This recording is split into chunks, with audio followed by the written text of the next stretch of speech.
Okay, hi everyone. We're here today with Shivani Shah. She's a dental student at Temple University, and she's going to talk to us about dental school and how to get there from the presentation. You can start whenever Perfect. you're ready. Perfect. Okay. Hi, everyone. I'm Shivani. So I'm a D1 at Temple Dental. I'm originally from Texas, but right now I'll be in Philadelphia for the next 4 years. And so got to travel around a little bit. So I'm just going to be talking about dental school, how to get there, and about what we do as D1s. The curriculum's kind of the same across the United States. So you guys will be able to get a good idea of what your first year is going to look like in a couple of years. So there's two important parts of dental school. You've got your preclinical portion and your didactic portion. Obviously, everyone kind of knows about the didactic portion. It's your classes. So I'm talking about preclinic. So preclinic is where you're going to learn your hand skills and practice what you're going to be doing in clinic. Obviously, no one's going to be like, here's a patient on your first day. So preclinic is your first 2 years of dental school at Temple Dental. And it's where you learn all the procedures and instrumentation for the procedures you're going to perform in clinic. So this is your inlays, your onlays, crowns, fillings, composites, amalgams, from the most antiquated practices that were practiced in like the 60s and the 50s to what modern day technology looks like in dentistry. You're going to start from the basics and work your way up. So the first thing that you're going to do in pre-clinic, if you guys see, is right here. It's called a wax up. And this is because if you're not involved in high school, you may not know, a lot of your classes may not know about tooth anatomy. So it's a really great way for you to start understanding what your teeth look like outside. So that way, whenever you do get to composites and amalgam and you're doing fillings, you already understand the anatomy that you're trying to build up because you're just given these tiny little nubs and you're forced to create this whole thing out of wax. So you do that by dripping hot wax onto these pegs and molding your anatomy. So this is an example of one of the maxillary molars I did at the very beginning of school. Then you're going to progress to fillings. So right here in the corner with the Toffelmeyer band around it, you have a mandibular tooth that I drilled out. It's a prep. And then you can see right here, up here is another mandibular tooth that's a premolar. So you're going to start learning how to practice fillings. Originally, they're going to have you do them tabletop, which is on the countertop. And then you're going to have these things called mannequins where they're phantom heads. And you're going to learn how to practice with the cheeks and everything like that. You can see that in my next slide. So there's a little time lapse of me. This is what we're currently doing at Temple. We're a little bit advanced compared to some of the other schools in the country. They started us on crowns, which is typically D2 curriculum. And so this is a crown prep in the middle photo. And that is me in the corner practicing how to do a provisional, which is a temporary crown that you're going to put on your patient. That way they can go home and bite down on something while you fabricate your original crown. This right here in the rightmost side photo, you can see that there's one tooth that's a slightly different color, and that's my provisional. So remember those skills that we were talking about that you learned in wax ups?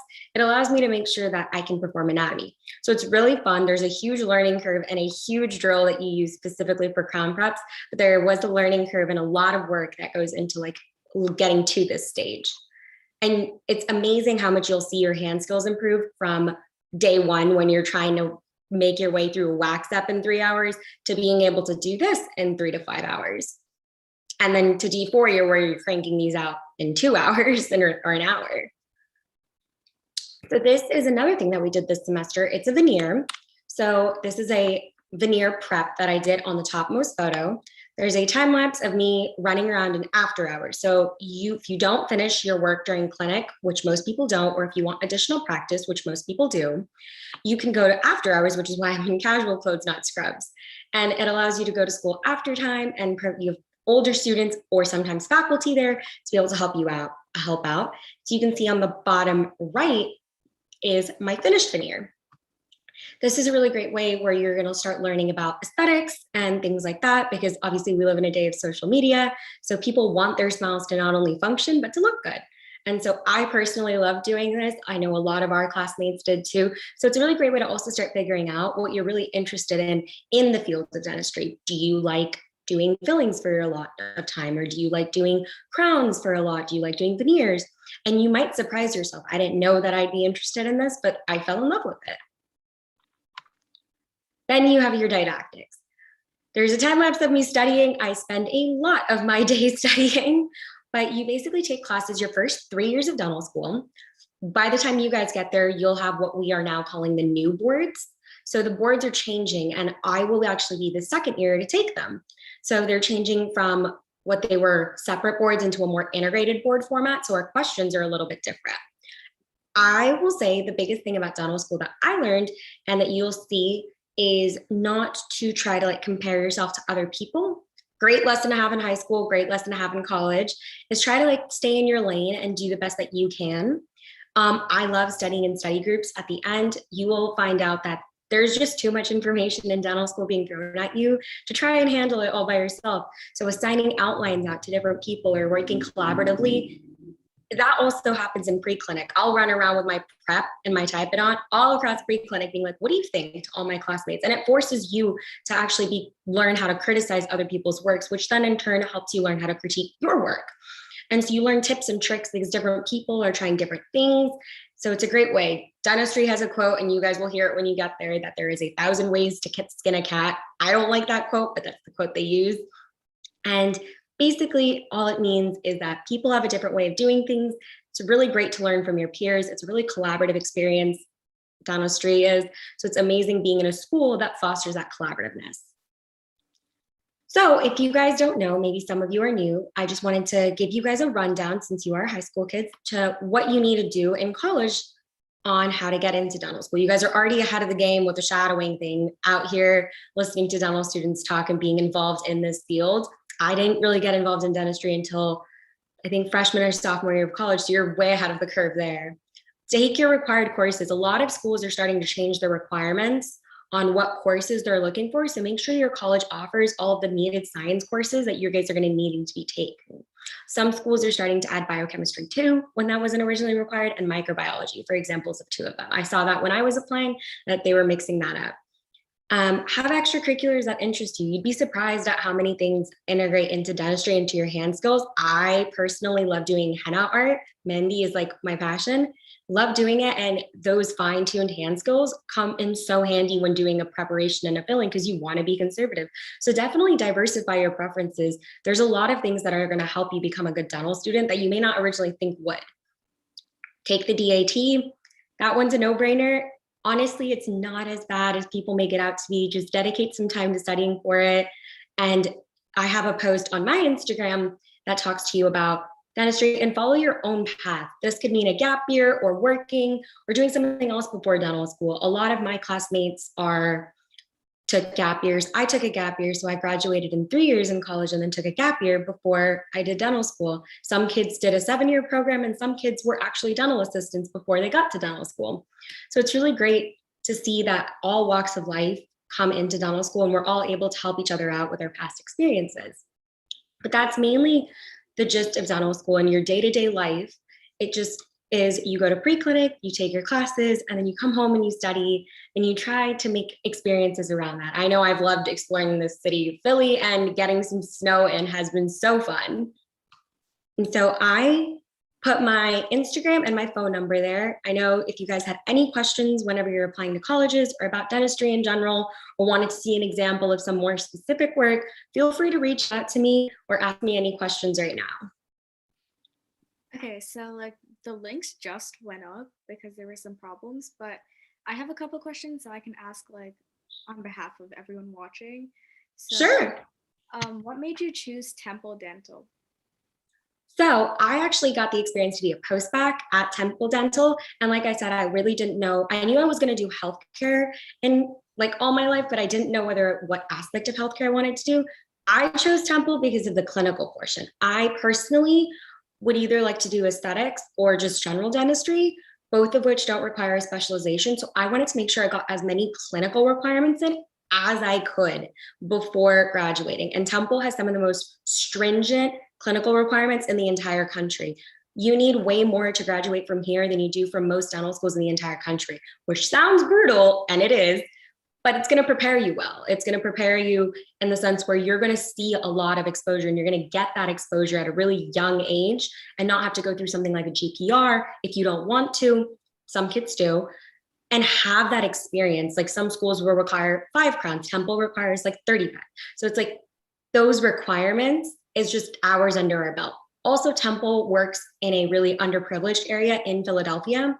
So you get to see some really interesting cases. Like I got to shadow in the clinic, and you see cases that you wouldn't see at other schools. And that teaches you how to be a good dentist because you've worked with someone's really complicated teeth. And if you can do something really complicated, you're going to be able to practice in a different capacity. So for me, it was about choosing what clinical requirements fit me. If you're looking to specialize, I would definitely look at schools that are open to specialty. Temple also houses all of the specialties in-house, which is really great because then you're able to, if you're interested in oral surgery or orthodontics, you can go do that. So I wanted to give myself the option too, where in case I decide to specialize, I do have access and visibility to all the specialties before having to make that choice.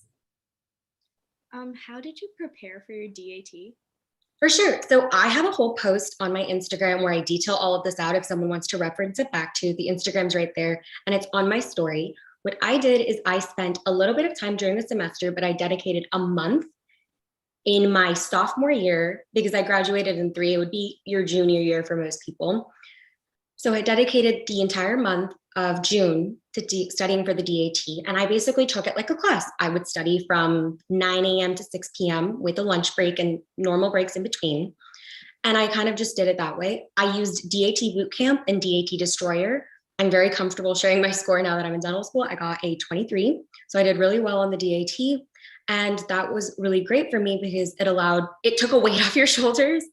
But the way I studied for it was honestly just by dedicating the time to study every single day and giving myself breaks in social interactions. After 6 o'clock, I didn't study.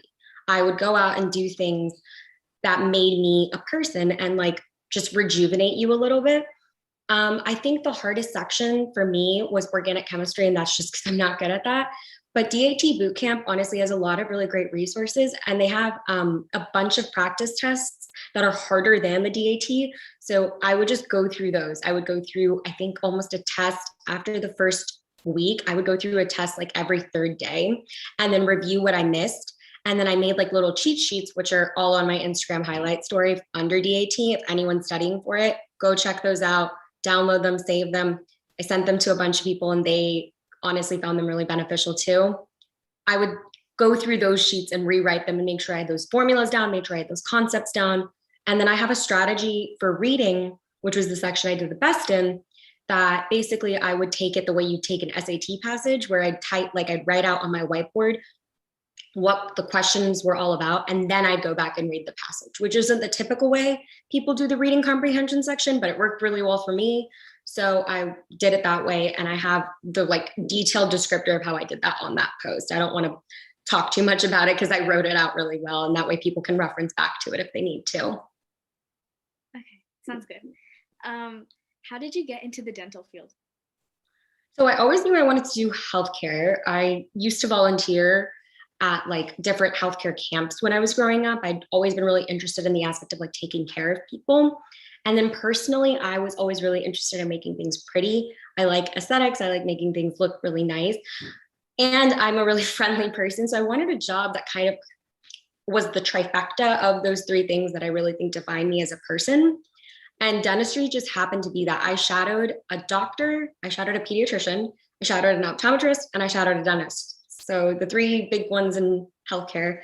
And I just fell in love with dentistry. You're hands-on enough and intense enough, and your day-to-day is diverse enough that you are really interested in your work. But being a general dentist, you can do a little bit of everything. That's what intrigued me. I was like, I can do a little bit of root canals, I can do veneers, I can do fillings, I can do everything in one aspect of my life. And also the idea of owning my own practice one day really appealed to me. I definitely would like to be my own boss and set my own hours and be in control of when and what I'm doing and take my brand and my career in a direction that I wanted to. So it was the combination of business too. And the more and more I talked about it, the more and more I couldn't imagine doing anything else. Definitely shadow, get yourself that exposure, because initially I thought I was going to go medicine. And then I like abruptly was like, actually, no, I really liked the freedom that dentistry gives you over your own life. So I would definitely look into, if you guys are looking around, look into all of the different options. You're at an age where exploration is encouraged, and I definitely would, because you don't want to be, we had a kid in our first year who decided to go to medical school, and you don't want to get this far only to switch. Yeah. Um, this might be a difficult question, but Sure. what do you think you want to specialize in, or do you want to do like general dentistry? So I want to do general dentistry with aesthetics. So like veneers, crowns and bridges and things like that. You technically don't need a specialty to do that. If anything, it's prosthodontics, which is like crowns and bridges. So the only specialty I've really ever considered is prosthodontics for that reason, just because I like the aspect of aesthetic dentistry and you really don't need a specialty to be able to pursue that. You more need a mentor whenever you graduate and then just practicing in that direction. Those are the two that I really considered. Ortho is extremely physics based. People don't realize that. And oral surgery is really interesting too. However, it's just more physical than I would like to be. I worked in oral surgery. I was an oral surgery assistant. I got to assist in the clinic. And it was just a lot of it takes a toll on your body. And I was like, I don't think I'd like to do that. And I like making things pretty and not pulling things out. So aesthetic dentistry is what really appealed to me. And the idea of being able to have the power to make someone smile or make someone more confident in their smile really made me happy. I get to see people, even in this clinic, I get to see people come in and be so insecure about their teeth and their smile, and being able to have the power to be like, I can change that for you, definitely appealed to me. And I think it appeals to a lot of people getting into dentistry. So I'm more interested in the aesthetics and being able to have the power to make someone smile a little brighter every day. That's amazing. Yeah. What kind of procedures do you like to do the best out of the aesthetics? Like, is it crowns, like bridges, like what specifically? So recently I highly encourage you guys to do what you're doing right now, which is talking to actual dentists and getting exposure to what you do. I loved veneers. I'll like go on Google and be like veneer preps, or I'll ask my fourth year friends and be like, can you show me what you guys did? Or complete smile makeovers. I got to help out when my grandma got an implant in, and she had like an implant placed, and then they got to put like a crown on top of that. And that completely like elevated her smile because it gave her more of a bite. And so your bite gets elevated, and that's really great because she's aging. So her cheeks went from drooping a little bit to being a little prickier, and it took years off of her. So I like the idea of doing a complete smile makeover too. It doesn't just have to be veneers. People think aesthetic dentistry is just veneers, but you forget that your teeth biting like this gives you a height to your face that if you don't have teeth, you lose. That's why older people look like they have smaller faces. So I like the idea of doing everything in that field. Like implants really intrigued me, crown and bridges really intrigued me, veneers really intrigued me. So far, we've only done crown and bridges and veneers in clinic. Implants is something that most schools will teach you at the very end, or you have to do CE courses when you're graduated as a dentist to learn, just because they're very new and very cutting edge dentistry. You've got to know the basics before you can build on that. But there's no reason that you can't make a tooth pretty. So even when I'm just doing a composite filling and we're practicing that in clinic or an amalgam, I definitely will try to take the extra time to give it a little extra polish or something like that. So it's functional and pretty in what we're practicing. What kind of extracurriculars did you participate in when you were a pre-dent, and what do you recommend that pre-dents participate in? So I don't know if you guys know this, but one of the components of your application will be manual dexterity. So if any of you guys are like violin players or something like that, or anything manual dexterity, I think I mentioned that I did Mendy. Keep that up because genuinely it will help in dental school. But I was on board for my pre-dental society. I was president, and I was involved all of the years before that as a position board. And then I was on my Indian Student Association board because I am very proudly Indian American. And that's a huge part of who I am as a person. So I didn't want to lose that in college. So I was on board for that all of the years. I also helped run a dance competition, an Indian dance competition at my alma mater, which was really great because I got to learn about social media and marketing through that because I was the social media chair. Super important because nowadays you're building a brand when you build a practice. So I got to have some practice in how to be able to talk to people, build my brand. I was also on board for my sorority. I rushed, and I'm really happy I did because it taught me a lot. And I was on board for that. I got to run the philanthropy aspect of it. So I was helping out with that, which was really great because our charity was domestic violence. And so I got to help women raise funds for women to be able to leave their situations. And what else did I do? Shadowed and volunteered a lot. And I was on board for the multicultural medical student affairs clubs, just because I didn't see a voice for dentists in the healthcare, multicultural healthcare club. So I was like, you guys need a dentist involved. You need a pre-dent. This isn't just a med kids world. So I decided to go there just to remind people that if they don't feel like medicine's their perfect fit, that there's diversity out there. If you want to do healthcare, you don't have to be a doctor. There's so many aspects of healthcare, and we're definitely a team. So I was involved quite a bit in college. I liked being involved, and I thought all of those things were worth my time. I think the things to be involved in, oh, I also did a little bit of research, but that was in high school. So I did research in a cardiology clinic for the last 2 years of high school. So that wasn't pertaining to dentistry. But I definitely think be involved in what you feel passionate about. I graduated with a bio major, but I was a law minor, which is not related to the field of healthcare.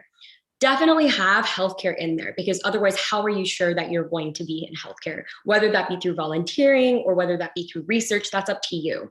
If you really have a passion for helping people, go out there and do that. If you have a passion for figuring out where our field is going to go, reach out to dentists or reach out to professors at dental schools or your science professors and be like, can I be in your, can I work for you? Like, do you care if I pipette some things for you? I'm sure they're going to be down. I definitely emailed a bunch of professors and I got a great response.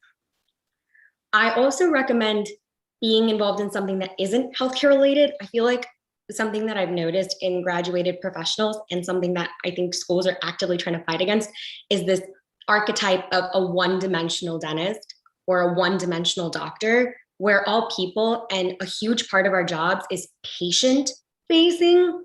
And so at the end of the day, if you can't explain a scientific concept like caries in layman's terms to someone who does not understand how bacteria works, you're not going to be in a job that people are going to like you in. You have to be able to make yourself someone that can talk to people, and diversifying your interests gives you that ability to be like, oh my gosh, like, you're from Texas, I'm from Texas, or you are a lawyer, my minor was in law. Give yourself something to talk about and diversify your interests, because our job is about the patient. We are caregivers of their teeth. And if you can't relate to them and you only have one thing that you care about, that's not going to interest admissions committees. That's not going to interest patients. And that's not going to interest you, because no one just likes one thing. So I would encourage you to remind yourself, I know it's really easy to be like, do the science classes, do the DAT, only do science, and like pigeonhole yourself into one category in college. But it's important to like round out your experiences, because whenever you do get into clinic, you're people at first, and then you're a doctor second.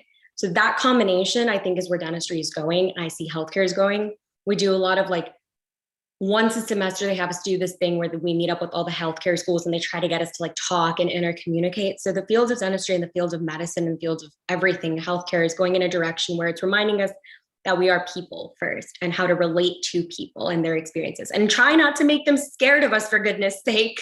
That's the most important thing. How many of us have heard, oh my gosh, I'm too scared to go to the dentist? We need to be friendlier. So remember that. What advice do you give pre-dental students?